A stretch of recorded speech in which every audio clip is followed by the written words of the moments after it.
Bismillahirrahmanirrahim. Assalamualaikum warahmatullahi wabarakatuh. Selamat siang menuju sore, karena sore kita selalu diguyur hujan. Terima kasih kepada Ibu Kepala Sekolah yang sudah nampak hadir, Bapak dan Ibu Guru, Wali Kelas, dan Guru PAI yang telah nampak hadir mengikuti presentasi KBS, Kombel, atau Komunitas Belajar Sekolah, yang mana pada hari ini saya akan memberikan pemaparan atau menyampaikan pemaparan hasil diskusi dengan peserta didik dan kepala sekolah mengenai rencana tindak lanjut PKG PJOK dengan judul pemanfaatan Shibuya sebagai sarana pembelajaran PJOK yang menghargai keberagaman tradisi daerah. Mungkin Bapak Ibu ada pertanyaan dalam hati tetapi tidak mau mengungkapkan apa itu artinya Shibuya. Shibuya itu adalah singkatan seperti SMP ya, SMP, SD, SMA gitu ya. Nah, ini Shibuya singkatannya Silat Budaya Sunda. Jadi saya sebagai guru olahraga menyingkat ini supaya ada daya tarik untuk peserta didik agar bisa mengikuti kegiatan yang nanti akan dilaksanakan insya Allah rencananya di minggu ketiga bulan Desember. Yang kedua, latar belakang saya mengambil ini, yang pertama ada pentingnya pelestarian budaya, ya. Yaitu pencaksilat adalah salah satu warisan budaya tak benda Indonesia yang kaya akan nilai-nilai lokal. Mengingat keragaman budaya di Indonesia, pencaksilat memiliki variasi dalam bentuk, gerakan, dan filosofi yang berkaitan dengan tradisi daerah masing-masing. Karena budaya atau warisan di Indonesia itu ada yang benda dan ada yang tak benda ya. Yang benda itu semisal candi, itu kan benda ya. Ada lagi yang lainnya museum-museum, nah itu. Tapi kalau silat itu budaya yang seiring berkembangnya zaman itu teriris. Bahkan ada yang menyontek ataupun mengambil hak warisan budaya Indonesia oleh orang luar, oleh negara luar. Makanya di latar belakangnya seperti ini agar dari mulai dasar sejak dini anak tersebut sudah tahu bahwa pencaksilat itu ternyata budaya asli dari Indonesia. Yang kedua, kita integrasi ke PJOK, Pendidikan Jasmani Olahraga Kesehatan. Mata pelajaran PJOK tidak hanya berfokus pada kesehatan dan kebugaran fisik peserta didik, tetapi juga dapat menjadi wadah untuk memperkenalkan dan melestarikan nilai-nilai budaya bangsa yang dapat diterapkan terhadap peserta didik, salah satunya melalui pencaksilat. Karena pada dasarnya menurut Perbub tahun 2021 kalau tidak salah yang diketuai oleh Pak Ios, Wakil Bupati, bahwa ekstrakurikuler wajib di sekolah itu yaitu pramuka dan silat. Bahkan silat itu harus sudah kategorinya kita bekerja sama dengan paguron-paguron yang ada di wilayah setempat sekolah. Contoh di Sirnagali ini ada paguron misalkan Danurwenda yang dari Ciurug misalkan. Cabangnya tidak pusatnya. Nanti bisa berkolaborasi dengan sekolah. Yang selanjutnya penghargaan terhadap keberagaman tradisi daerah. Pembelajaran PJOK yang mengintegrasikan pencaksilat budaya dapat membantu peserta didik memahami dan menghargai keberagaman tradisi daerah serta memperkuat rasa kebanggaan terhadap warisan budaya Indonesia.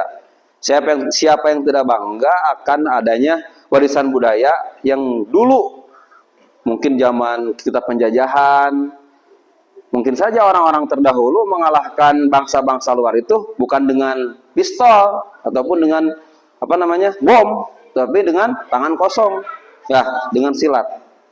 Itu yang kedua. Yang ketiga, tujuan program. Nah, tujuan programnya meningkatkan pemahaman budaya. Karena ini ada kaitannya dengan guru kelas 5. Pak Suntana ya, ada kaitannya dengan guru kelas 5, yaitu tentang pembelajaran IPAS dan SBK. Karena di sana ada yang namanya budaya, terus tarian-tarian kan sudah termasuk di sana juga ada. Memberikan pemahaman kepada peserta didik tentang nilai-nilai budaya yang terkandung dalam pencaksilat. Seperti disiplin, terus kesatuan dan rasa hormat terhadap orang lain. Karena dalam pencaksilat, silat itu dari sholat kan ya. Harus disiplin, gerakannya seperti apa. Karena pesilat yang tangguh itu yang bisa menjaga hawa nafsunya sendiri. Bukan orang yang bisa berkelahi ya. Ini hanya gerakan-gerakan taktikal saja. Yang kedua, mengembangkan keterampilan fisik dan mental. Nah, melalui latihan pencak silat, peserta didik dapat mengembangkan keterampilan motorik, ketahanan fisik, dan konsentrasi sekaligus memperkaya pengetahuan budaya mereka.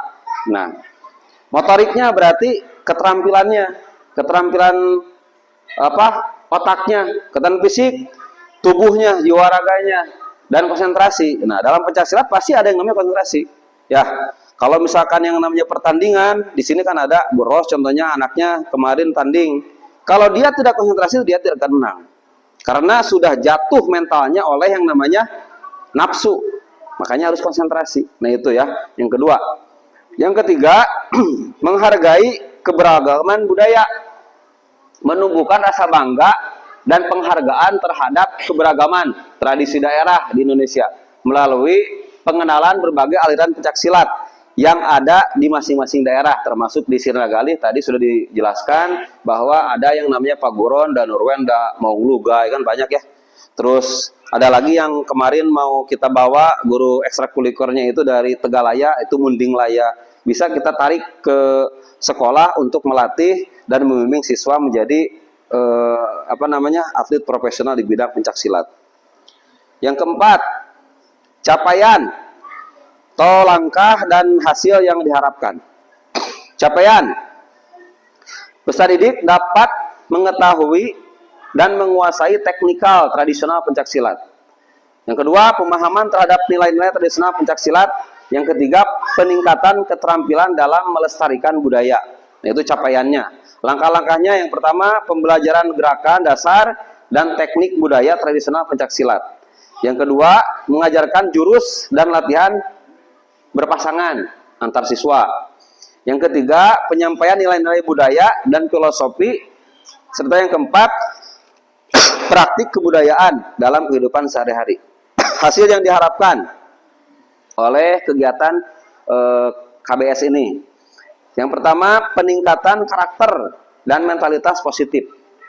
Yang kedua, penguatan teknik pencak silat. Yang ketiga, keseimbangan jasmani dan rohani. Dan yang terakhir, pelestarian budaya pencak silat.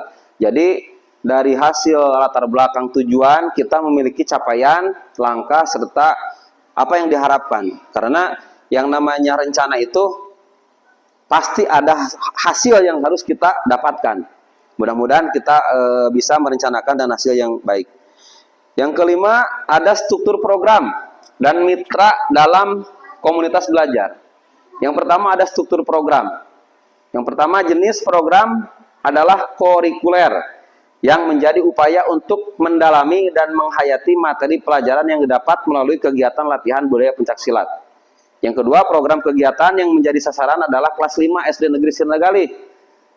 Karena saya mengambil kelas 5 itu nanti dikolaborasikan dengan guru kelasnya, yaitu di pelajaran IPAS, karena guru-guru di sini dan kepala sekolah juga akan berkontribusi nanti dalam kegiatan tersebut. Karena sudah ada izin dari kepala sekolah. Yang terakhir ada jadwal program yang dilaksanakan di lapang sekolah minggu keempat di bulan Desember. Insya Allah kita akan laksanakan.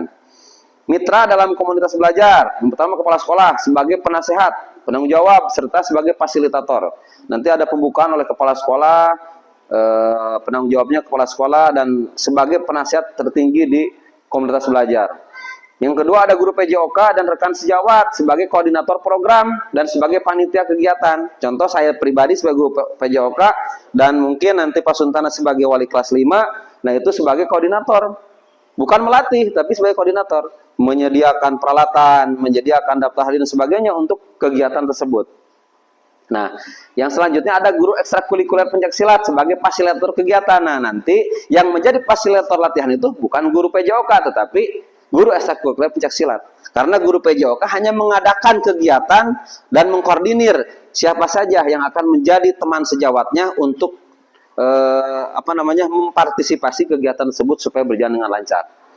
Yang terakhir, komunitas belajar sekolah berdiskusi bersama untuk memfasilitasi pembuatan karya dan pelaksanaan kegiatan kepada peserta didik. Itu yang kelima. Yang keenam, pernyataan tentang kapasitas yang dimiliki kelas atau sekolah. Alhamdulillah Sirnagali hari ini sudah mendapatkan bantuan begitu banyak sekali, termasuk sarana prasarana dan termasuk alat lab komputer. Di Sinagali sudah, kalau dikatakan 90% sudah lengkap kegiatan tersebut, tetapi masih banyak sarana-sarana yang lain yang belum terpenuhi, termasuk sarana olahraga. Yang pertama ada aset manusia. Aset manusia di Sinagali ada kepala sekolah, ada guru, ada peserta didik. Udah cukup seperti itu. Tapi guru masih kurang untuk guru kelas 2. Yang kedua ada aset fisik. Aset fisik yaitu berupa lapangan, terus halaman sekolah atau lingkungan sekolah yang dapat dimanfaatkan untuk kegiatan nanti gebyar pencaksilat. Yang ketiga ada aset finansial. Aset finansial itu dana BOS untuk pengembangan program sekolah. Karena kegiatan ekstrakurikuler tersebut tahun 2020 sama 2021 tidak bisa dianggarkan untuk ekstrakurikuler karena masuk ke dana COVID-19. Tetapi tahun 2023 bahkan 2024 masuk lagi anggaran 2025, dana BOS itu bisa digunakan untuk kegiatan ekstrakurikuler, baik di bidang olahraga, baik di bidang kesenian, baik di bidang keagamaan. Silahkan untuk bisa digunakan dan dimanfaatkan dalam dana BOS. Yang terakhir ada aset politik. Nah, ini menjalin hubungan dan kerjasama partisipasi dengan dewan sekolah dan komite sekolah. Karena di sekolah itu banyak sekali.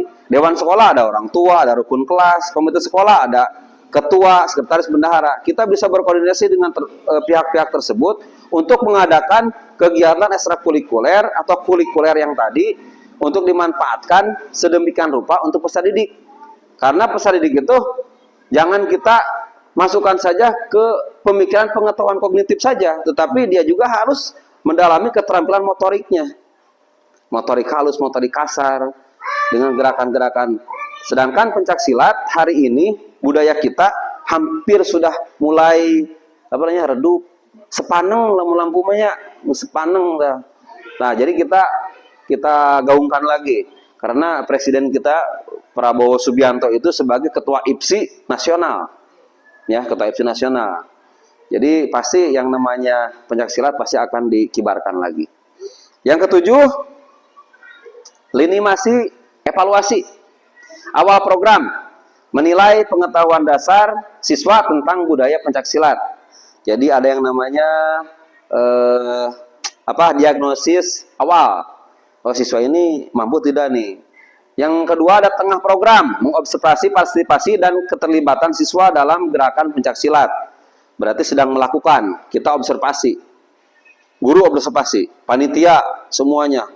Ya. Yang terakhir, akhir program, refleksi kelompok dan individu serta penilaian terhadap keterampilan fisik, kerjasama dan sikap peserta didik. Karena kita bisa lihat siapa yang serius dan siapa yang tidak serius dalam kegiatan tersebut.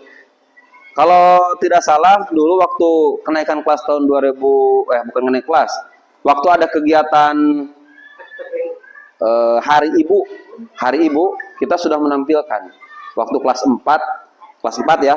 Dan alhamdulillah itu tampil seperti itu, anak itu akan termotivasi karena kegiatan tersebut diadakan bukan di kelas tetapi di luar kelas. Jadi siswa yang tadinya penakut, tidak mau, tidak pede, akhirnya akan muncul. Sumber data peserta didik melalui observasi dan refleksi setelah praktik. Nanti guru melalui pengamatan selama permainan dan sesi diskusi. Teknik pengambilan data, yang pertama observasi langsung selama praktik, bisa secara langsung ataupun nanti terakhir. Yang kedua refleksi pribadi dan kelompok tentang nilai-nilai yang dipelajari. Nah, mungkin itu rencana evaluasi. Yang terakhir kemungkinan tantangan dan solusi. Nah, setiap ada kemauan, setiap ada keinginan, setiap ada perubahan pasti ada mungkin tantangan yang kita hadapi, ujian yang kita hadapi. Yang pertama tantangannya, yang pertama kesulitan peserta didik dalam memahami teknikal gerak dasar pencaksilat.